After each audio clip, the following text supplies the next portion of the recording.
Hello students, welcome to learnclassic.education. Today we are going to read about leukorrhea. So leukorrhea क्या है, क्या हो सकता है, कैसे डायग्नोसिस करेंगे और क्या क्या मैनेजमेंट देंगे, आज वो पढ़ेंगे हम लोग. सो इंट्रोडक्शन में आ रहा है ल्यूकोरिया इज अ वाइटिश और येलोविश वजाइनल डिस्चार्ज. ये क्या है? वाइटिश और yellowish vaginal discharge. Now it may be physiological, that is normal, और pathological. ल्यूकोरिया फिजियोलॉजिकल हो सकता है, that is normal, और पैथोलॉजिकल भी हो सकता है जो abnormal है. ये है रिस्क फैक्टर. अगर पैथोलॉजिकल हुआ तो ही हम लोग सब केयर देंगे एंड सब कुछ करेंगे. So physiological discharge is odorless and occur due to hormonal changes. अगर physiological discharge हुआ तो वो odorless है और वो occur करता है hormonal changes के लिए. ये कुछ sign of concern नहीं है. But अगर pathological discharge हुआ is usually associated with infection or diseases and require treatment. So pathological disease हुआ तो उसको हम लोग को ट्रीट करना पड़ेगा क्योंकि वो इन्फेक्शन से रिलेटेड है और डिजीज से रिलेटेड है. ठीक है.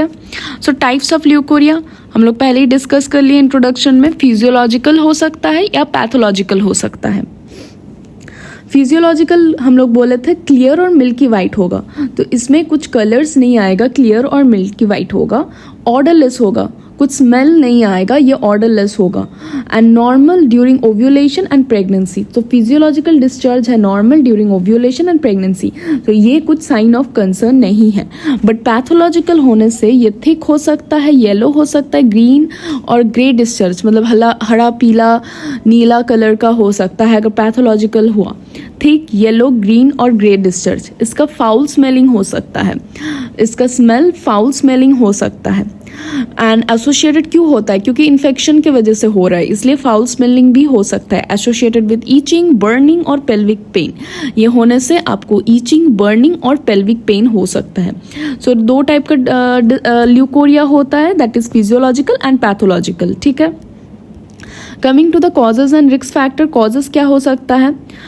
पहले ही ऑलरेडी पैथोलॉजिकल में हम लोग डिस्कस कर लिए थे, दैट इज कैंडिडा एल्बिकन्स. ये बहुत इंपॉर्टेंट है, ये नाम आपको याद रखना है. Fungal infection that is candida albicans, इसके वजह से हो सकता है.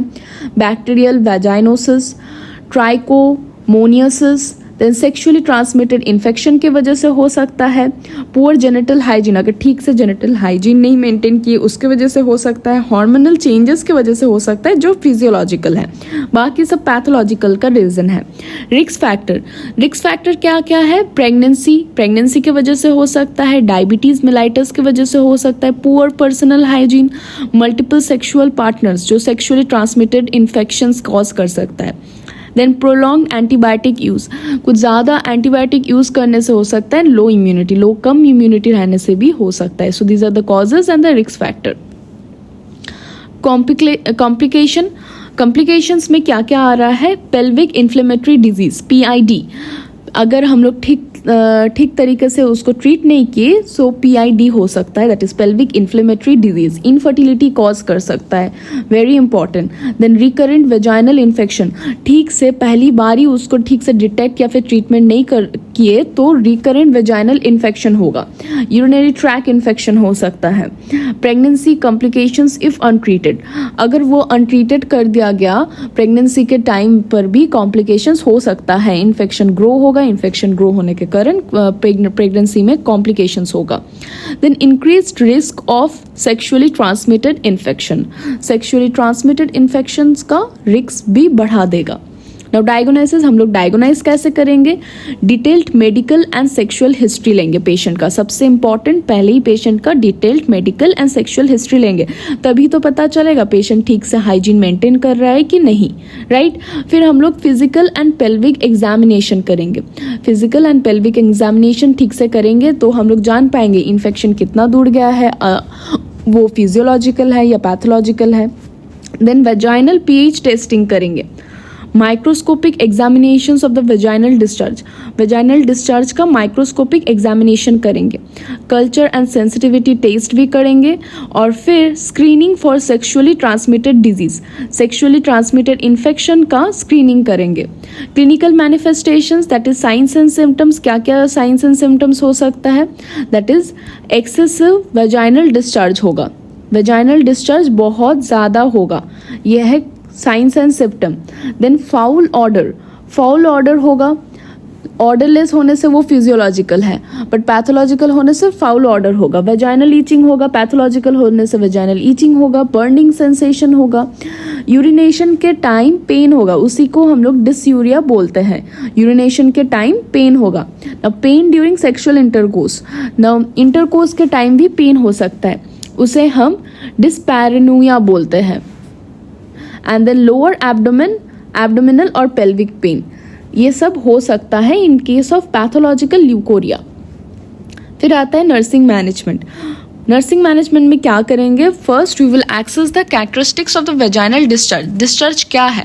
पहले ही हम लोग स्लाइड में बोले थे फिजियोलॉजिकल ल्यूकोरिया और पैथोलॉजिकल ल्यूकोरिया का क्या क्या कैरेक्टरिस्टिक्स है। अगर ठीक से हम लोग एसेस कर पाए तो हम लोग बता पाएंगे वो फिजियोलॉजिकल है या पैथोलॉजिकल है, देन साइन ऑफ कंसर्न है कि नहीं। ठीक है, तो first thing we will do is access the characteristics of vaginal discharge. Then we have to maintain the personal and the perineal hygiene. Patient को एडुकेट करना है कि कैसे पर्सनल और पेरिनियल हाइजीन मेंटेन कर सकते हैं। जो भी मेडिकेशन दिया गया है, प्रिस्क्राइब्ड मेडिकेशन, हम लोग को वो एडमिनिस्टर करना है। फिर हम लोग को पेशेंट को एडुकेट करना है जेनिटल हाइजीन के लिए, एंड हम लोग को एनकरेज करना है completion of the full treatment course. जो एंटीबायोटिक दिया गया है, ताकि वो एंटीबायोटिक प्रॉपर कोर्स है वो कंप्लीट किया है पेशेंट या नहीं, उसके रिगार्डिंग हम लोग को प्रॉपर एजुकेशन देना है ताकि वो कंप्लीट करे। And provide emotional support and ensure privacy, क्योंकि ये जेनिटल एरिया रिलेटेड कंसर्न है, तो privacy is very important. Now management, medical management में क्या आ रहा है? Anti fungal medication, antibiotics, anti protozoal drugs, treat sexual partner if indicated, and we have to maintain adequate hydration and nutrition. Very important, adequate hydration and nutrition यहाँ पर maintain कर सकते हैं। नाउ समरी में हम लोग क्या देखें फिर? ल्यूकोरिया कैन बी फिजियोलॉजिकल और pathological. Early diagnosis and appropriate treatment help prevent the complications. अगर हम लोग पहले ही डायग्नोसिस और एप्रोप्रिएट ट्रीटमेंट दिए तो उसका हम लोग कॉम्प्लिकेशंस प्रिवेंट कर सकते हैं। Good personal hygiene very important है। Safe sexual practices and patient education are essential for prevention. So nurses play an important role in assessment, treatment, counseling and health education.